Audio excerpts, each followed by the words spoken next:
제가 지난번 설교의 새로운 시리즈를 시작했습니다.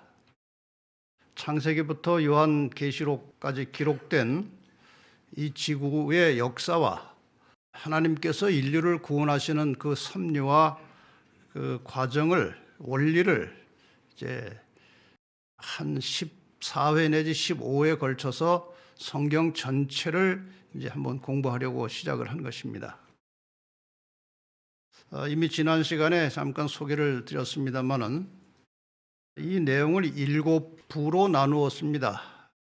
1부는 구속의 역사, 전체적인 개요를 좀 말씀드리고, 그 다음에 2부에서 인류의 초기 역사, 그리고 3부에서 이스라엘의 역사, 그리고 4부에서 초기 기독교의 역사, 5부에서 중세 교회와 개신교의 출현, 그리고 6부에서 심판시대와 남은 자손, 그리고 7부에서 종말시대와 지구회복, 이런 제목으로 이제 앞으로 제가 시간 되는 대로 이제 창세기부터 계시록까지의 전체 역사와 하나님께서 어떻게 인간을 구원하시는지, 지금 우리가 어디까지 와 있는지, 그리고 앞으로 이 세상 역사가 어떻게 끝나고 주님이 오셔서 인간 세상이 새롭게 재창조되는지, 이 모든 전 과정을 다루어서 설교를 하려고 합니다.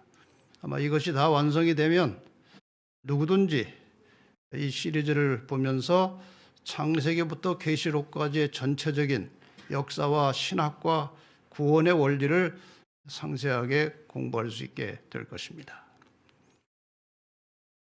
오늘 일부 구속의 역사 개요 두 번째 제목을 이렇게 할까 저렇게 할까 고심을 좀 했습니다. 그래서 인생의 목적이라고 정했다가 설교를 준비하면서 신앙의 목적이라고 조금 바꿨습니다.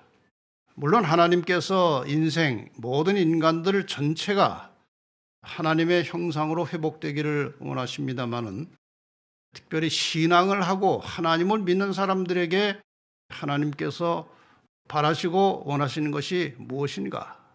그것은 하나님의 형상을 회복하는 것입니다. 지난번 첫 시간에 우리가 성경에 있는 지구 역사, 인류 역사 전체를 검토를 하고 전반적인 공부를 좀 했습니다. 그 마지막 장면에서 우리가 이제 지구의 이 공회전 역사에 대해서 제가 잠깐 언급을 드렸습니다. 다시 한번 반복해서 말씀을 드리자면, 사람이 처음 창조되었을 때에 적당히 살다가 죽는 것이 아니고 영원히 살도록 창조되었습니다. 불행하게도 인간이 타락을 하게 되었고, 범죄함으로 인간은 이 영원이라는 시간 속에서 벗어나서 헛바퀴를 도는 역사가 시작되는 것입니다. 이 영원이라는 시간을 벗어난 인간의 역사 속에 살아가는 인생을 신학적으로 비존재, 비생명, 살았으나 죽은 자들, 이렇게 표현을 하고 있습니다. 이 공회전의 역사를 우리는 성경 전체 그리고 세상의 역사를 통해서 이렇게 간략하게 요약을 할 수 있습니다. 홍수 심판이 있었고, 그 다음에 얼마 후에 바벨탑 반역 사건이 있었고, 그 후에 하나님께서 아브라함을 불러내셔서 이스라엘 민족을 형성하시고, 이스라엘 민족의 혈통을 통해서 창세기 3장 15절에 약속된 구원자 여자의 후손이 이 땅에 태어나셨습니다. 그것을 예수님의 초림이라고 말합니다. 그 다음에 이제 예수님께서는 구원을 다 이루어 놓으시고 하늘로 가신 이후에 그 제자들에 의해서 땅의 초기 교회가 이제 탄생하게 됩니다. 그 다음에 교회는 다시 세속화되었고, 이 세속화된 교회의 풍토 속에서 종교 암흑 시대가 이제 1000년 이상 계속되죠. 종교 암흑 시대를 이제 깨치고 종교 개혁을 통해서 이 땅에 개신 교회들이 많이 탄생하게 되었습니다. 이 개신교회도 이 세월의 흐름에 따라서 점점 세속화되고 타락하게 되었고, 더 이상 성경의 빛을 찾아 움직이지 않는 그냥 고착된 그런 교회가 되었을 때 하나님께서 이 역사의 마지막에 계시록 12장 17절에 예언된 남은 자손을 태어나도록 역사하십니다. 이들은 하나님의 계명을 지키는 자들이라고 명시되어 있습니다. 이 남은 자손들을 다시 이제 핍박하고 공격하고 이 땅에서 쓸어버리기 위해서 중세 종교 암흑 시대를 지배했던 교황의 권세가 다시 부활하여 살아났습니다. 결국 이 역사의 마지막에는 이 교황권을 중심으로 하는 온 세계가 하나로 연합이 되어서 미국과 함께 협력해서 이 땅에 하나님의 계명을 지키고 신실하게 살아가는 남은 자손들을 이제 쓸어버리기 위해서 조만간 어떤 핍박을 시작할 것이 계시록 13장에 예언이 되어 있습니다. 이렇게 해서 이 마지막 싸움을 통해서 구원받을 자들이 이제 확정될 것이고 그 확정된 구원받을 성도들을 데리러 예수님께서 재림하시고 이 땅의 악인들은 1차적으로 다 멸망을 당할 것입니다. 그 다음에 천년기가 있고 이제 천년기가 끝난 다음에 이 지구는 완전히 새로운 세상으로 재창조됨으로 하나님께서 원래 지구를 창조하셨을 때 그 모습으로 이제 다시 태어나는 것이 역사입니다. 여러분이 이것을 믿든지 안 믿든지 반드시 역사는 이렇게 될 것이고 성경은 이것을 우리에게 아주 명확하게 가르쳐주고 있습니다. 이 전체 역사를 한마디로 하면은 회복이라는 것입니다. 회복. 원상태로 되돌아가는 것이죠. 다시 한번 정리하면 인간이 타락한 이후로부터 재림 때까지의 긴 세월 속에 인간을 구원하시기 위해서 예수님께서 오셨고 예수님을 통해서 이 지구와 인류는 원상태로 회복되는 것이 간략한 역사입니다. 원래 인간이 타락하기 전에 어떻게 창조되었는지 우리가 잘 알고 있습니다. 창세기 1장 26절과 27절에 보면 하나님께서 가라사대 우리의 형상을 따라 우리의 모양대로, 이게 우리라고 하는 복수 대명사가 나옵니다. 우리는 둘 이상일 때 우리예요. 왜 우리라고 말씀하셨느냐? 잘 아시는 대로 성경에 삼위일체 하나님에 대해서 언급하고 있습니다. 그래서 이 세상을 창조하실 때 하나님, 예수님, 성령님 이 세 분의 삼위일체께서 이 지구와 인간을 창조하셨기 때문에 사람을 만드실 때에 나의 형상이라고 말씀하지 않으시고 우리의 형상, 우리의 모양으로 말씀을 하셨습니다. 하나님이 자기 형상 곧 하나님의 형상대로 사람을 창조하시되 남자와 여자를 창조하시고 이렇게 해서 인간은 아주 고귀한 존재로 하나님을 닮은 존재로 창조함을 받았습니다. 그런데 인간이 범죄 이후에 하나님의 형상이 거의 다 훼손돼 버렸습니다. 부조와 선지자 책에 보면 죄는 인간에게서 하나님의 형상을 훼손하고 거의 말살시켰다. 인류를 위한 구원의 계획이 세워지고 유해의 생명이 허락된 것은 이것을 회복하기 위함이었다. 이것이 무엇입니까? 하나님의 형상이에요. 하나님의 형상대로 창조함을 받은 인간이 죄 때문에 그 하나님의 고귀한 형상을 거의 다 잃어버리고 훼손되고 망가졌습니다. 그래서 하나님께서 인간을 구원하시고자 계획하신 것은 이것을 하나님의 형상대로 창조된 인간에게서 떨려져 나간 망가진 그 하나님의 형상을 인간에게 다시 회복시키기 위해서 우리를 구원하시겠다고 선언하신 것입니다. 그 다음 말씀이 참 중요합니다. 다른 모든 것의 기초가 되는 인간의 목적은 인간이 처음 창조받을 그때의 완전함으로 돌아가는 것이다.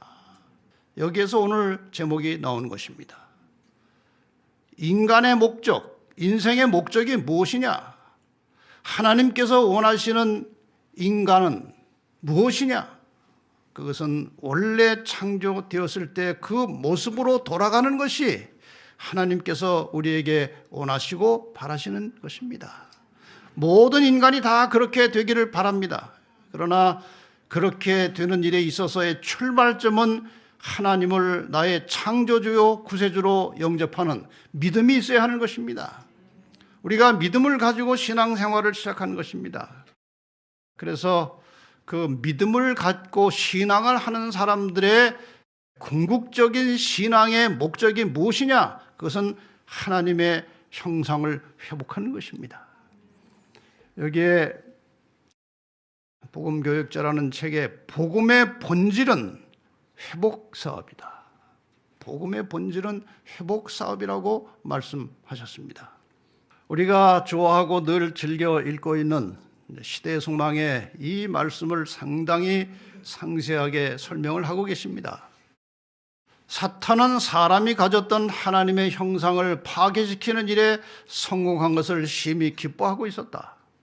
그때 예수님께서 창조주의 형상을 사람에게 회복시키려고 오셨다. 죄로 말미암아 파괴된 품성을 다시 새롭게 형성하실 수 있는 분은 오직 그리스도밖에 없었다. 그는 사람의 의지를 지배해온 악마들을 쫓아내시려고 오셨다. 그는 우리를 진토에서 건져내어 손상된 품성을 당신의 거룩하신 품성을 따라 재형성하시고 그 품성을 당신의 영광으로 아름답게 만드시기 위하여 오셨다. 여러분, 예수님께서 이 세상에 오셔서 십자가에 돌아가신 것은 단순히 인간의 죄를 대속하시고 인간의 죄 문제를 해결하시기 위한 그 목적만 가지고 오신 것이 아니에요.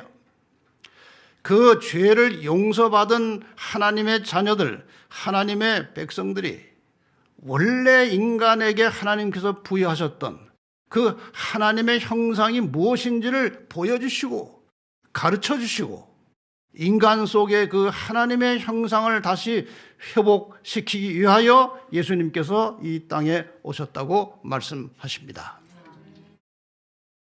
사탄은 그리스도께서 인간에게 하나님의 형상을 회복하여 인간의 영혼에 하나님과 같은 성품을 심어주기 위하여 노력하시는 일에 대적하여 일하고 있다.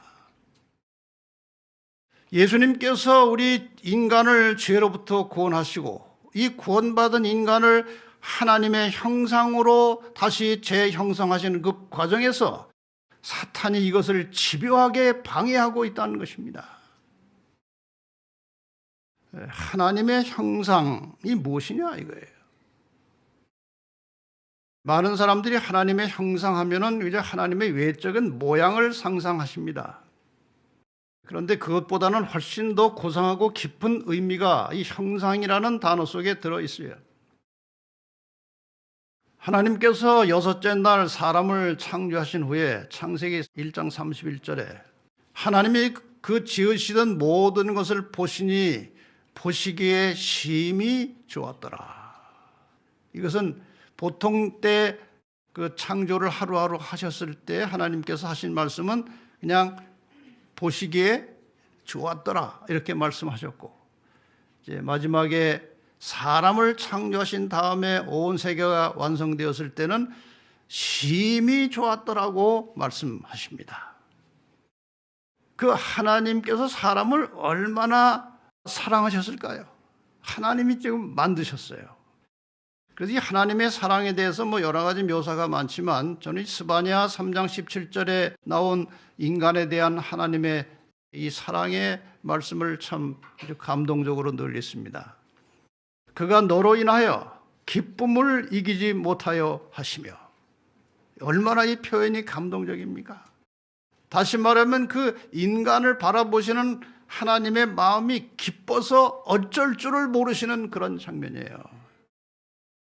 여기 손자들, 손녀들 가지신 분들 계시죠? 근데 사실 제가 이렇게 관찰해 보면은 그 나이 드신 분들이 말이에요. 자기 아들, 딸 낳았을 때보다 손자, 손녀를 더 기뻐하는 것 같더라고요. 얼마나 기뻐요, 그 아이들이. 얼마나 좋아요.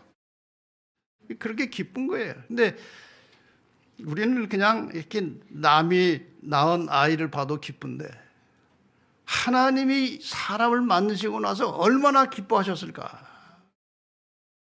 너를 잠잠히 사랑하시며 너로 인하여 즐거이 부르며 기뻐하시리라 하리라. 하나님 이렇게 사람을 사랑하셔요. 그런데 하나님의 형상이란 무엇인가? 무엇이 하나님의 형상인가? 아까 말씀드린 대로 단지 겉모양만을 말씀드린 게 아니고 영어 성경에는 그 형상을 이미지라고 되어 있어요. 이미지.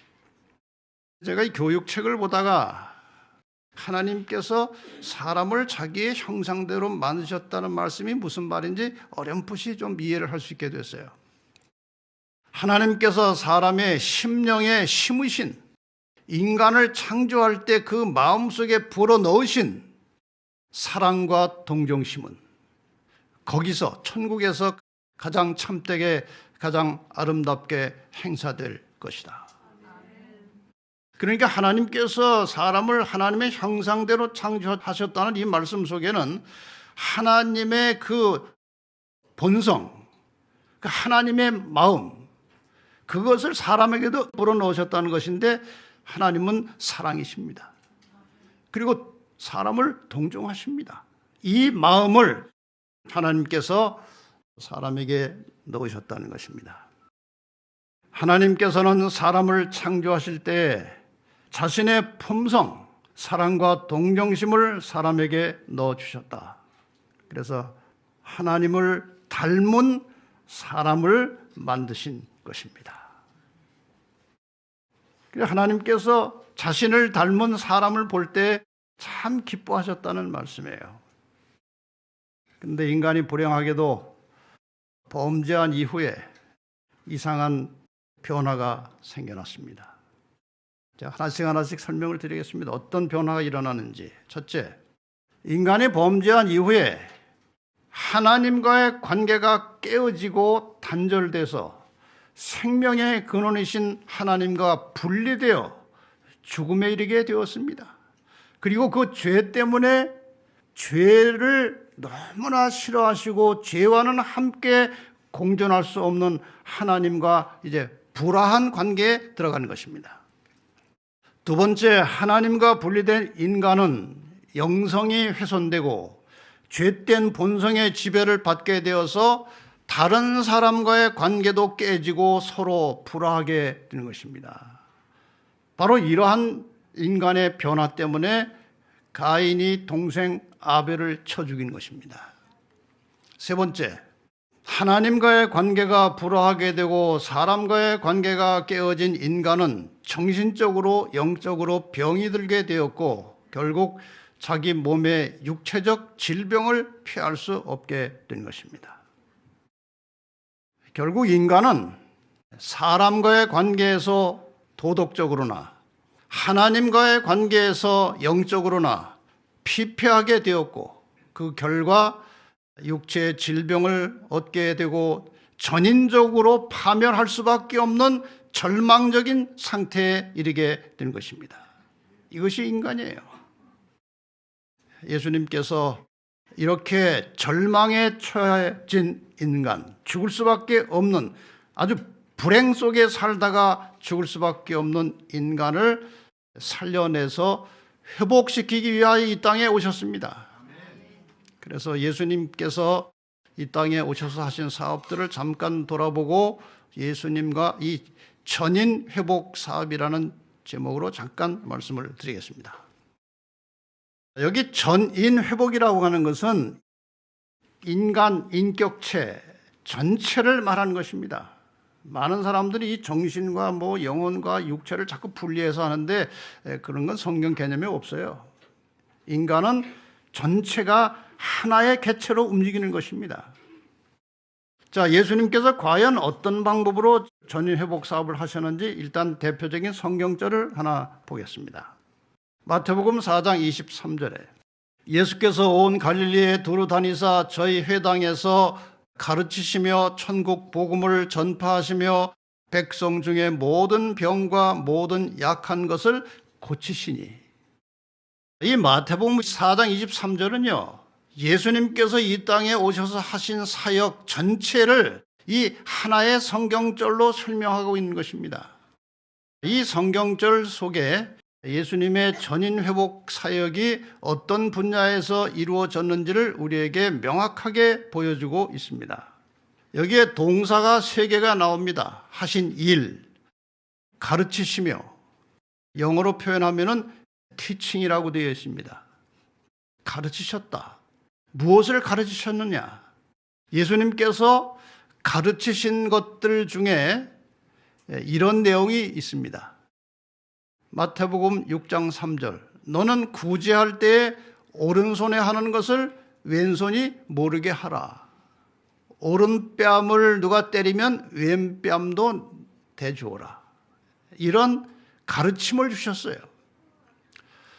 그 다음에 천국 복음을 전파하셨다고 말씀하실 때 이 전파는 영어 단어로 preaching을 말합니다. preaching이라고 되어 있습니다.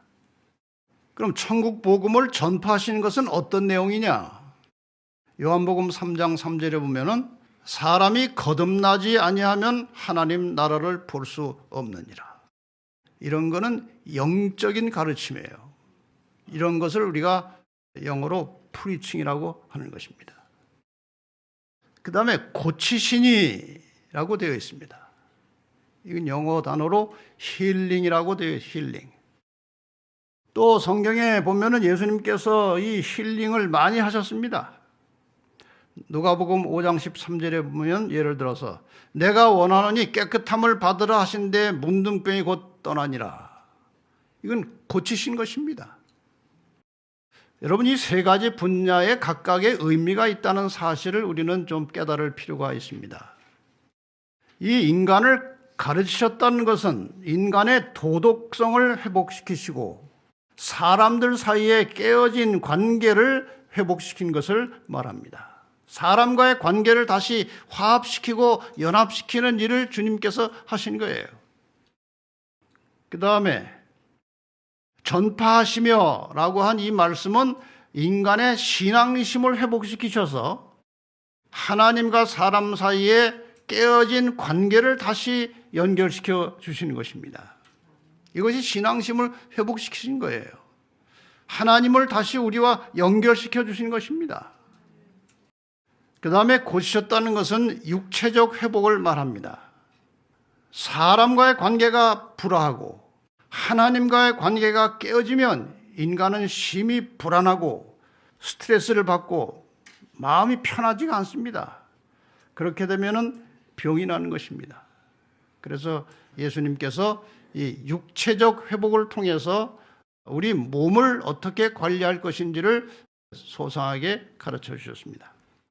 이 3가지 측면, 이 도덕성과 또 신앙심과 이 육체적 질병을 동시에 회복시키는 일을 예수님이 주로 하셨는데 그 가장 대표적인 이야기가 바로 여러분이 잘 아시는 이 중풍병자 이야기입니다.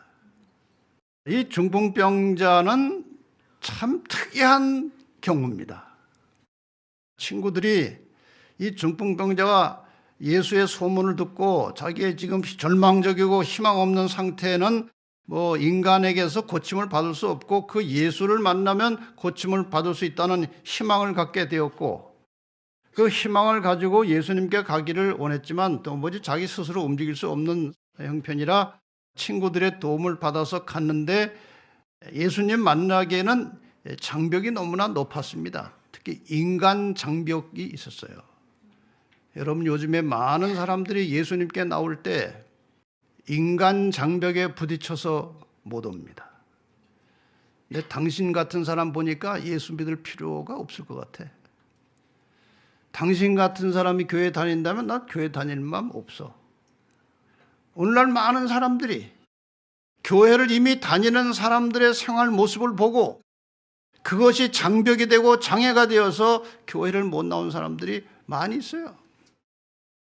적어도 우리 진리의 불교회 성도 여러분들은 다른 사람들이 교회를 나오고 주님을 찾는데 장애물이 되지 마시고 친절한 안내자가 되시기를 바랍니다. 네. 그래서 불가피하게 그 당시 아마 지붕이 좀 이렇게 얽히설키 엉성하게 되어 있었던 것 같아요. 요즘 같으면 지붕을 어떻게 뚫고 내려갑니까? 드릴로 망치로 두들겨 봐야 잘 되지도 않는데, 어쨌든 이 당시 집 구조가 이것이 가능했다는 것이 확실합니다. 그래서 지붕을 뜯어내고 이제 그 지붕 위에서 친구들이 이 병자를 달아 내려서 예수님의 앞에 갖다 놓은 것입니다. 자, 이 시대의 소망의 이 상황을 상당히 감동적으로 설명하고 있어요. 그의 질병은 죄악된 생활의 결과였으며 그 고통은 후회에 의해 더욱 심해졌다.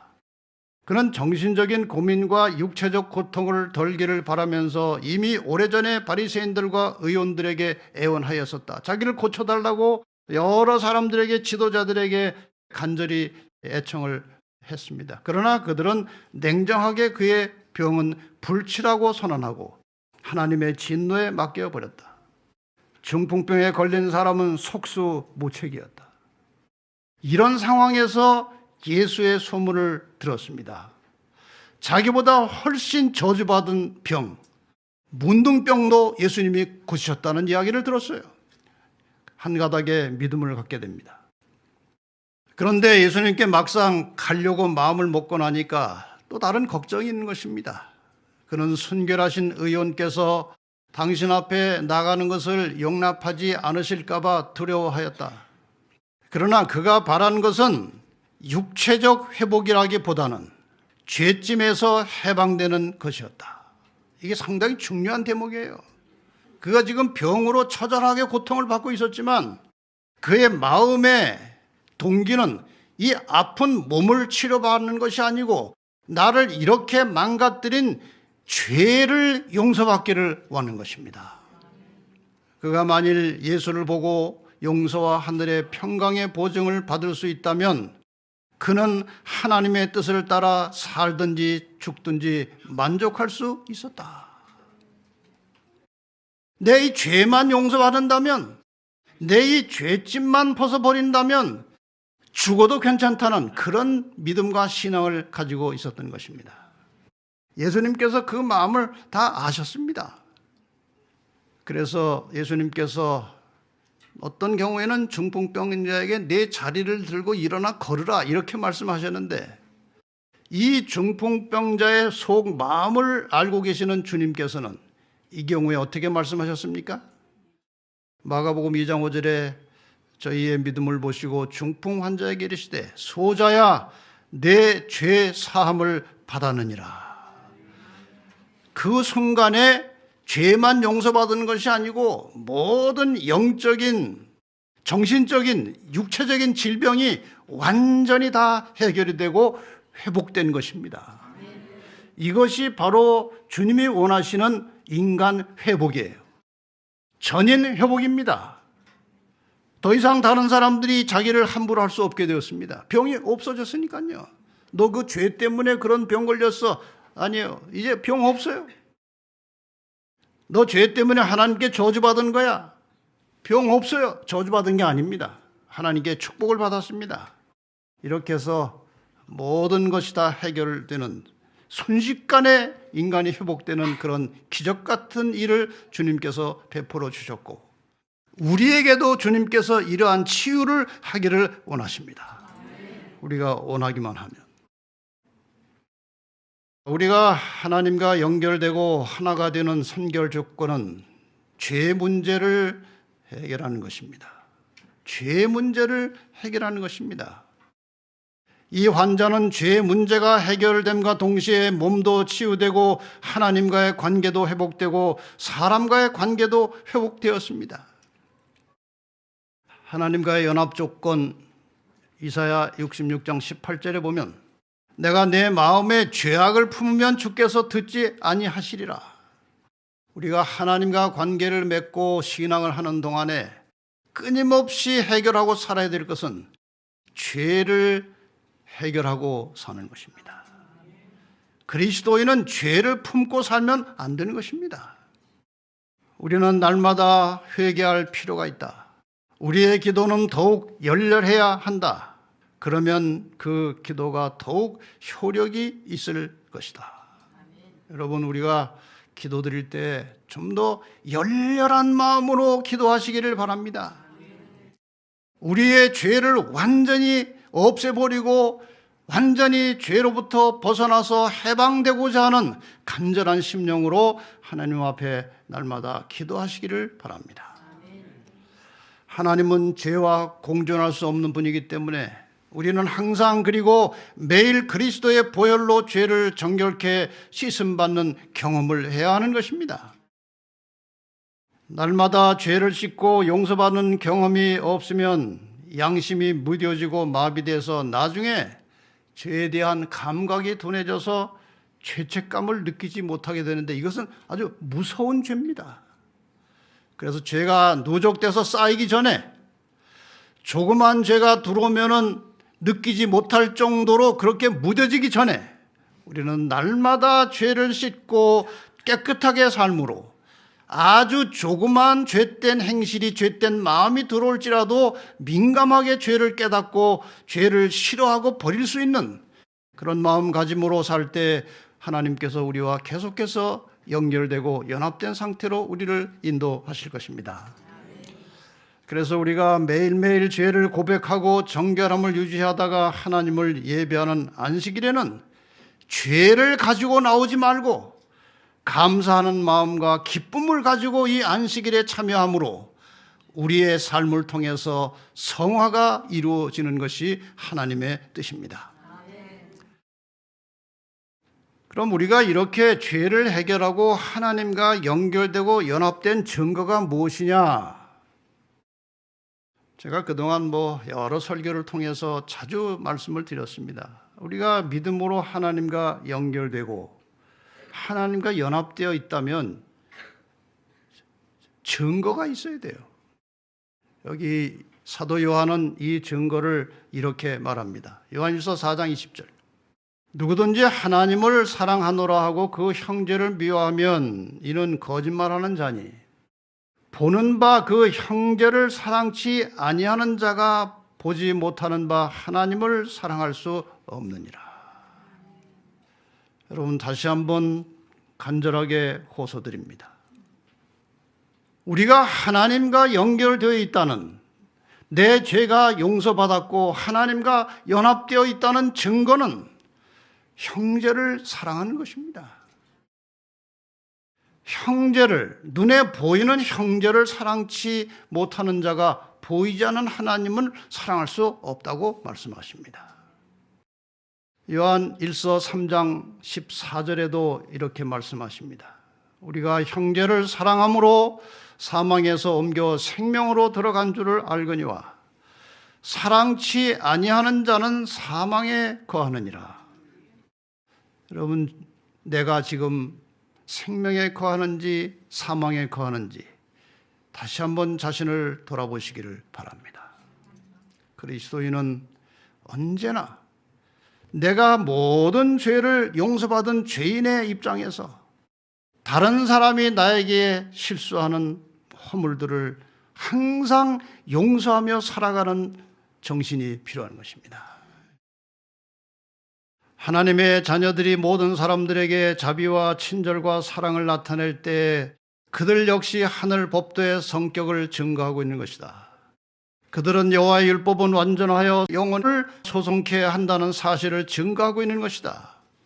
그러나 이와 같은 사랑을 나타내지 못하는 자는 누구를 막론하고 자기가 존중히 한다고 공언하는 법을 범하는 것이다. 왜냐하면 우리가 형제들에게 나타내는 정신이 곧 하나님께 대한 우리의 정신이 어떠한지를 선언하고 있기 때문이다.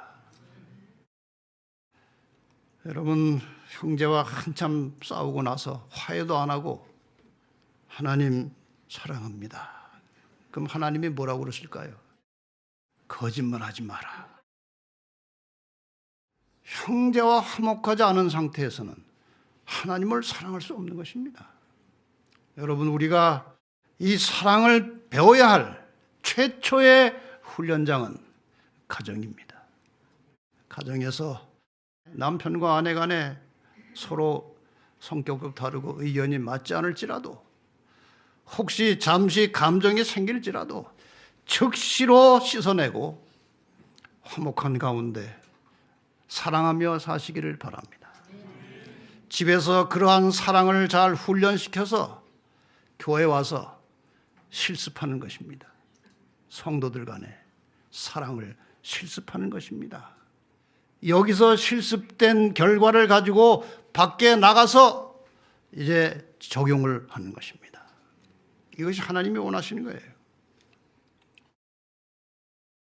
제가 오래전에 이 이야기를 어느 책에서 봤는데 참 오랫동안 잘 잊혀지지 않는 이야기입니다. 영국의 한 여자 의사가 호주의 이제 정글 속에 원주민이 사는 곳에 의료 봉사를 하러 들어갔어요. 참 훌륭한 정신이죠. 그래서 이제 원주민들하고 이제 오랜 세월 지나면서 친하게 되고 가끔 뭐 사석에서 이런저런 재미있는 이야기도 하는 이제 그런 관계가 되었습니다. 한 번은 이 여자 의사가 원주민들과 함께 둘러앉아서 이런 얘기를 했어요. 서양에서는 아이들의 생일이 되면 케이크를 만들어서 촛불을 켜고 한 살이 더 많아진 것을 축하해 줍니다. 그랬더니 이 원주민들이 아무 관심이 없는 거예요. 저게 무슨 얘기인가? 그 원주민이 이제 이렇게 말합니다. 생일은 아무 노력을 하지 않아도 저절로 오는 것이 아닌가요? 그것이 왜 축하받을 일인가요? 우리는 달력이 없어서 생일도 모릅니다. 근데 안다고 한들 그 저절로 오는 생일이 뭐가 대단하다고 그걸 축하합니까? 이 여자 의사가 할 말이 없는 거예요. 그래서 다시 물었어요. 그러면 당신들은 무엇을 축하합니까? 자녀들에 대해서. 대답이 이겁니다. 우리는 아이들이 작년보다 올해 더 성숙해지고 품성이 더 나아지고 인격이 더 좋아졌으면 그것을 칭찬하고 축하해 줍니다. 이 원주민들의 마음이 곧 하나님의 마음이에요. 이 원주민들이 세상에 때가 묻지 않았기 때문에 하나님으로부터 내려오는 사상과 정신에 더 가까이 갔던 것입니다. 하나님께서도 우리의 변화와 우리의 성숙을 좋아하십니다. 여기 잠언서에 이런 말씀이 있어요. 16장 32절에 노하기를 더디하는 자는 용사보다 낫고 자기의 마음을 다스리는 자는 성을 빼앗는 자보다 나으니라. 여러분 이 말씀을 잘 생각해 보시기 바랍니다. 화날 때 참는 게 대단한 용맹을 가지고 전투에서 이긴 용사보다 그게 낫다는 것입니다. 무슨 말이에요? 그게 더 어렵다는 겁니다. 나가서 전쟁에서 이기는 건 뭐 이길 수도 있고 질 수도 있어요.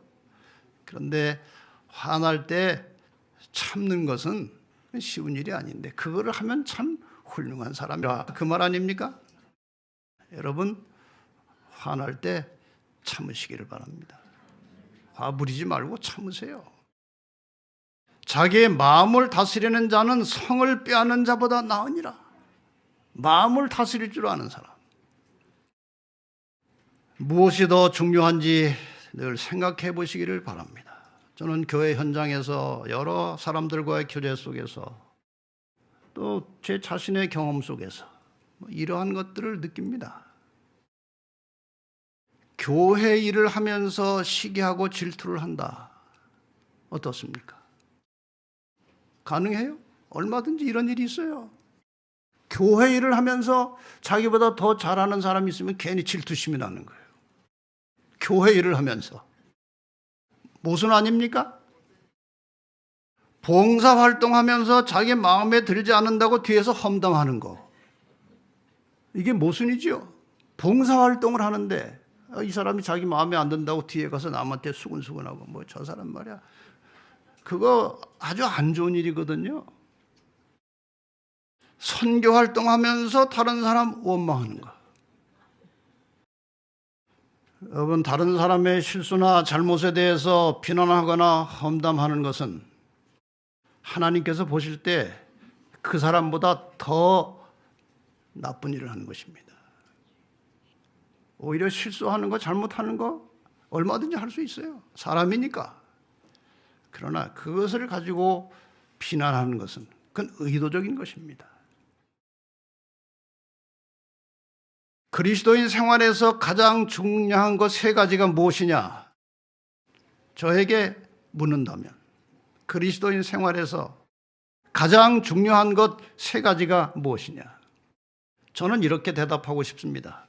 그동안 제 설교를 통해서 제가 말씀을 연구하고 가르치는 이러한 생활 속에서 내린 결론이 이것입니다.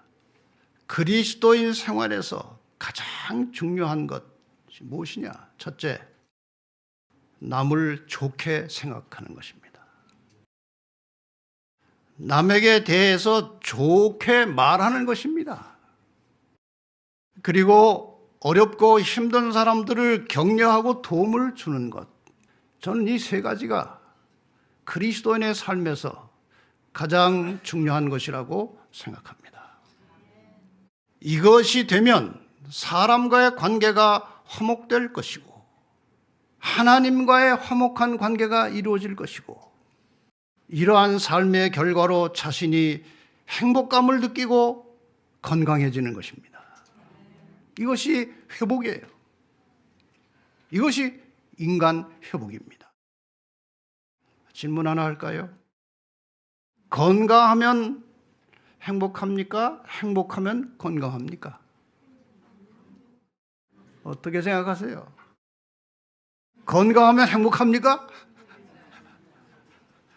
아니면 행복하면 건강해집니까? 여러분, 행복하면 건강해지는 것입니다. 그래서 하나님께서 우리에게 평안하고 행복하기를 원하십니다. 그래서 건강하게 살기를 원하십니다.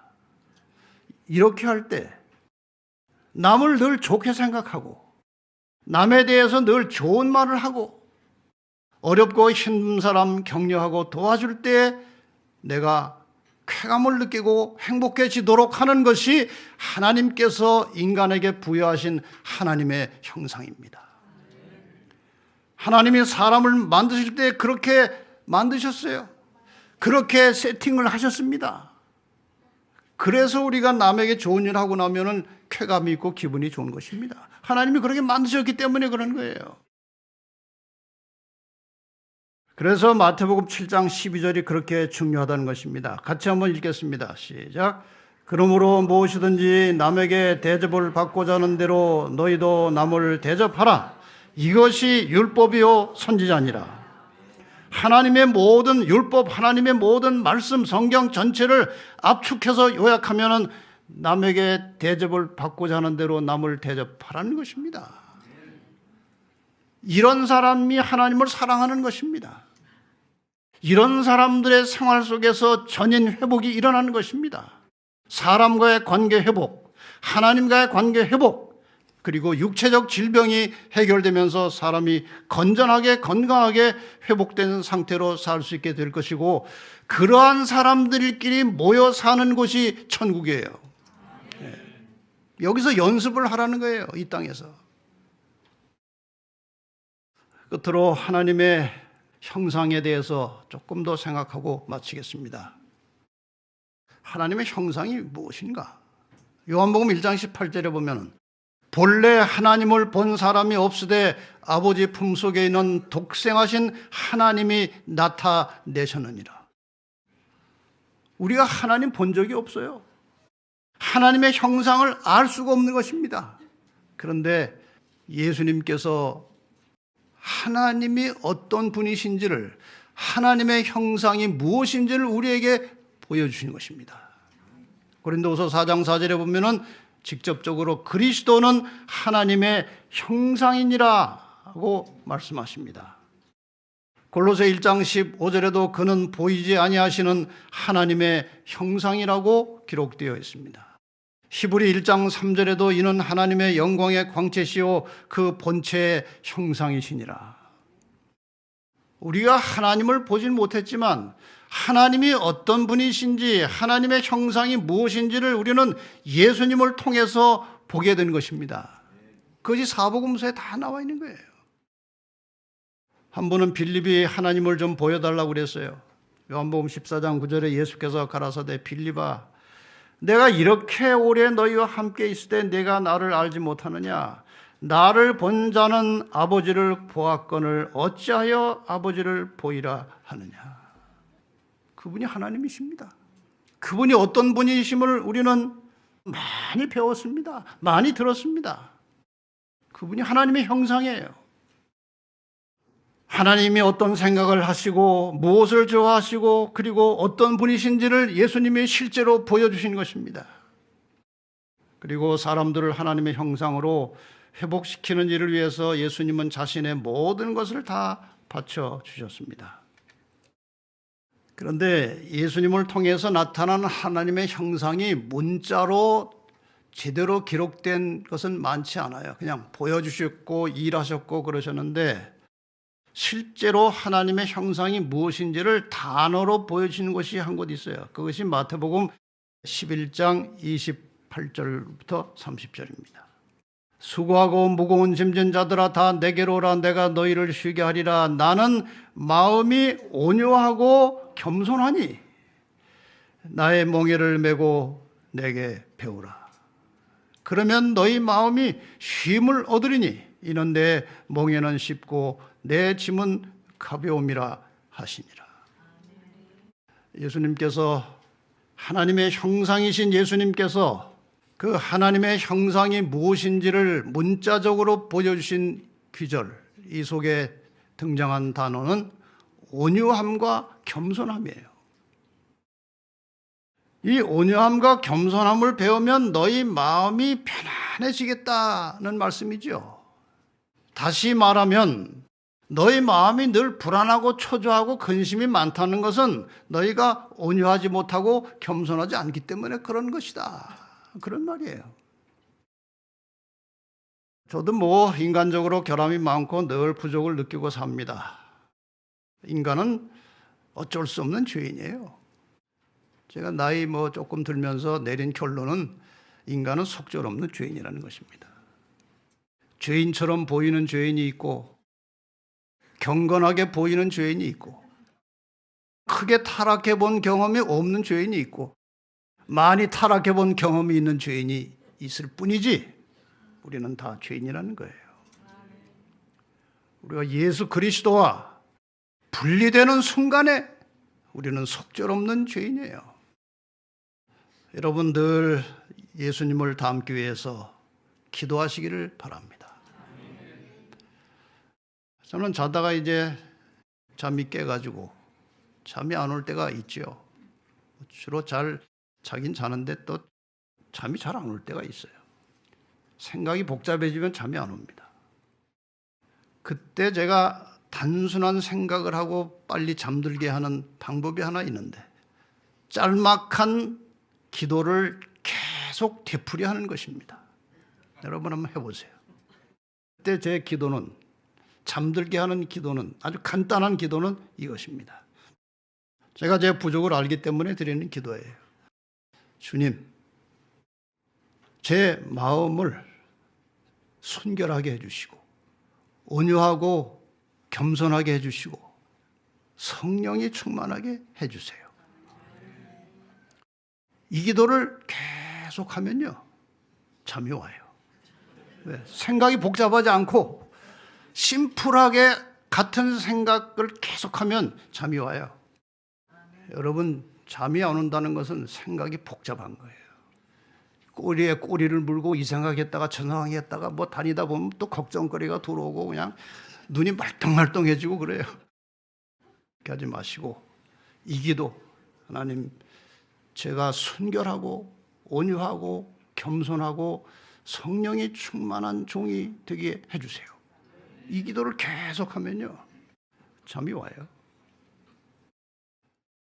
예수님을 통해서 나타난 하나님의 형상은 온유와 겸손입니다. 제가 온유함이라는 말이 상당히 그 이해하기가 쉽지 않은 것 같아서 이것저것 책들을 많이 펼쳐서 연구를 해봤더니 이런 말씀이 있어요. 온유는 기쁜 마음으로 고통을 당하고 시련을 견디는 귀한 은혜이다. 온유는 참을성이 있고 모든 형편 아래서 행복하기를 힘쓴다. 온유는 항상 감사하고 심령으로 하나님께 찬양하고 자신의 축복된 노래를 가지고 있다. 온유는 실망과 학대를 참고 보복하지 아니한다. 좀 더 구체적으로 온유를 설명하면 이런 것입니다. 온유한 사람은 참을성이 있고 화를 내지 않습니다. 온유한 사람은 항상 감사하며 하나님을 찬양합니다. 온유한 사람은 어떤 환경에서도 긍정적이고 행복합니다. 온유한 사람은 실망하거나 적대감을 갖지 않습니다. 온유한 사람은 다른 사람에 대하여 늘 친절하고 부드럽습니다. 이것이 온유예요. 제가 겸손에 대해서도 많은 책들을 여기저기 뒤척여 봤습니다. 이런 여러 책들을 보니까 겸손을 다 이렇게 정의하고 있어요. 겸손은 우리의 언어를 인자한 언어로 바꾸어 준다. 겸손은 참된 지혜의 증거이며 자신만만하거나 자랑하지 않는다. 겸손은 하나님의 능력을 의지하여 그분의 목적을 이룬다. 겸손은 자신의 판단을 높이지 않으며 언제나 조언을 기다린다. 겸손은 그리스도를 높이며 하나님의 진리에 의존하며 산다. 겸손은 몸과 행동과 의복을 바르게 하고 적합하게 한다. 겸손은 과장하거나 확대하지 않으며 위선적이 아니다. 겸손은 경쟁하지 않으며 다른 이의 성공을 함께 기뻐한다. 얼마나 멋져요. 여러분, 겸손과 온유는요, 약해 보이지만 이 세상에서 가장 강한 사람은 온유하고 겸손한 사람이에요. 그 힘을 당할 용사가 세상에 없는 것입니다. 온유하고 겸손한, 온유와 겸손. 온유와 겸손은 성공과 승리의 조건들이다. 영광의 면류관은 십자가 아래서 머리 숙이는 사람들을 기다리고 있다. 영광의 면류관을 바라보는 재림 성도들은 온유하고 겸손하게 살라고 말씀하십니다. 결론을 말씀드립니다. 그리스도인의 삶에서의 최고의 가치는 하나님의 형상을 회복하는 것입니다. 우리가 대적해서 싸워야 할 악은 외부에만 있는 것이 아니라 우리의 마음속 내부에도 있다는 사실을 잊어서는 안 됩니다. 이 속에도 우리가 싸워야 할 대적이 있는 거예요. 사탄은 우리의 개인적인 약점을 이용하여 우리 마음속에 들어온다. 여러분, 이 점을 잘 유념하시기 바랍니다. 어떤 사람은 늘 이렇게 불평이 많은 사람이 있어요. 그 불평하는 순간에 사단이 들어가는 것입니다. 그리고 조종하는 거예요. 우리의 약점을 사탄이 이용하는 것입니다. 다른 사람을 좋지 않게 생각하거나 비난하거나 험담할 때 사탄은 즉시로 우리의 마음을 점령하고 우리는 그의 지배하에 들어가게 된다. 우리의 마음속에 좋지 않은 생각이 들 때마다 예수님의 모본을 생각하며 성령의 도우심을 구하는 것은 하나님의 형상을 회복하는 좋은 습관이다. 이것도 하나의 방법입니다. 여러분이 안 좋은 습관이 있어요. 저도 있어요. 그런 생각들이 있어요. 그런 것을 고칠 수 있는 방법이 무엇이냐? 그런 생각을 할 때 사탄이 좋아하지 않고 물러가게 하는 방법이 무엇이냐? 이렇게 어떤 좋지 않은 생각이나 마음이 들 때마다 예수님을 찾으세요. 주님, 제가 이런 생각 원치 않은데 이게 지금 들어왔습니다. 이거 내보내 주시고 저를 지켜주세요. 이렇게 기도해 버릇하면요, 사탄이 그런 생각을 집어넣을 수가 없어요. 왜 그런지 아십니까? 이 사람이 그게 약점이라 그런 생각을 집어넣는데 그런 생각이 들어올 때마다 예수님을 찾거든요.